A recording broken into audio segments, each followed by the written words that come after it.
Director DeMarco, in response to a question I posed to your IG, he indicated that FHFA, in his words, quote, has too few examiners to ensure the efficiency and the effectiveness of its GSE oversight programs, close quote. You've repeatedly told us that your responsibility is to minimize losses for taxpayers, but if, according to your IG, you can't ensure the effectiveness of your oversight program, how can you assure us that you are carrying out this duty to minimize taxpayer losses? Yeah. The IG's report also points out that we have been undertaking a number of steps regarding both restructuring and our organization regarding safety and soundness oversight and reallocating resources towards it, and his report also commends us for those actions.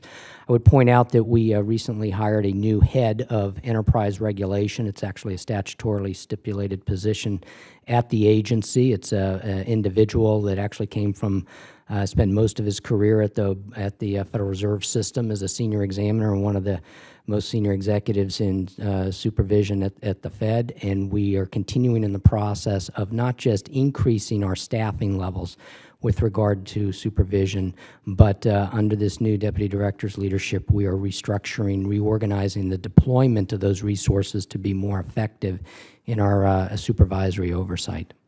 And how long has it taken to hire the individual and to begin to bulk up your resources? It took a fair amount of time to find the right person for this position, Senator. But he is on board now, and we've hired since the IG's report came out. We've hired over a dozen new examiners, and that hiring process continues. The IG also pointed out in response to my question that the FHFA, quote, trend of deference to the enterprises, including a reliance on the determinations of the enterprises without independently testing and validating them. This largely hands-off approach that conservatorships exacerbates FHFA's challenges in anticipating problems, close quote.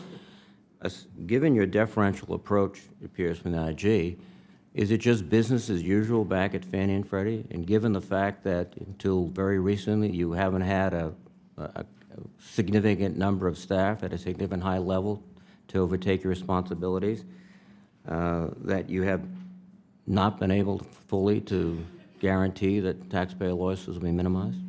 I don't believe that to be the case, Senator. We have over 500 very hardworking people at the Federal Housing Finance Agency.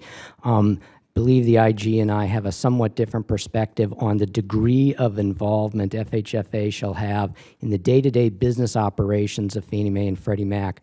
Long before I became acting director, at the time the conservatorships were established, FHFA made clear that it was delegating day-to-day business operation decision-making back to the companies with a set of stipulated goals and things that the enterprises were supposed to accomplish in conservatorship. We reconstituted new boards of directors in order to assist FHFA in ensuring that these companies operated with proper internal controls and governance processes. That, to me, is part of conserving the value in these entities for lawmakers to ultimately dispose of.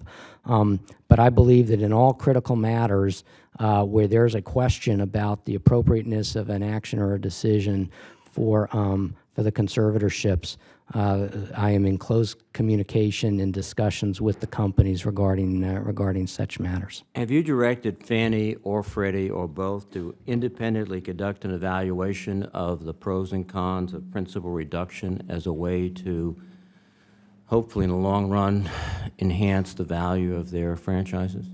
Both companies have been reviewing principal forgiveness alternatives. Both have advised me that they do not believe it is in the best interest of the companies to do so. But as you know, Senator, FHFA has done a great deal of independent review itself of this important matter, because I believe that assuring that we're taking appropriate steps to provide assistance to troubled borrowers is very much at the heart of what we're trying to do, but we need to do so in a way in which we are meeting our mandate to protect the taxpayers. Have you personally reviewed the independent analysis that Fannie and Freddie has done? I have I have met with and been briefed by both companies on this, and I have certainly reviewed all the work that my staff has done on multiple occasions, which I have shared with the Congress.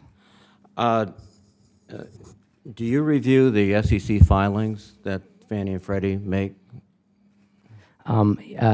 Senator, I have drafts of them before they go up, so I have an opportunity to see them, yes. But those filings are the responsibility of the companies. But you are the conservator. You're representing the federal government in everything that they do or fail to do.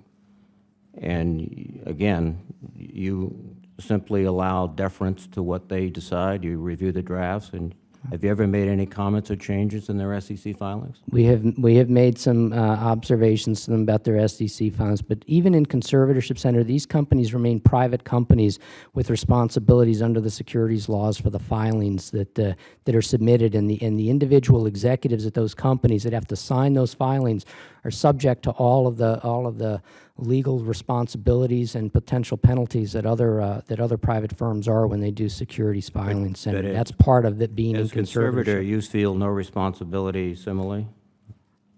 Senator, I don't share the responsibility under the Sarbanes-Oxley Act for the filing of those documents. The executives of the companies do. Can you assure us that you believe there's no material misstatements or material omissions in those statements? We would certainly be concerned about such things, Senator, and we would have responsibilities both as conservator and as regulator for that, and would execute that appropriately, both in terms of our oversight of the companies and in terms of our interactions with the Securities and Exchange Commission. So the answer is you have no concerns. That's correct, Senator. I have not raised any concern with the filings that have been done while they've been in conservatorship. Thank you.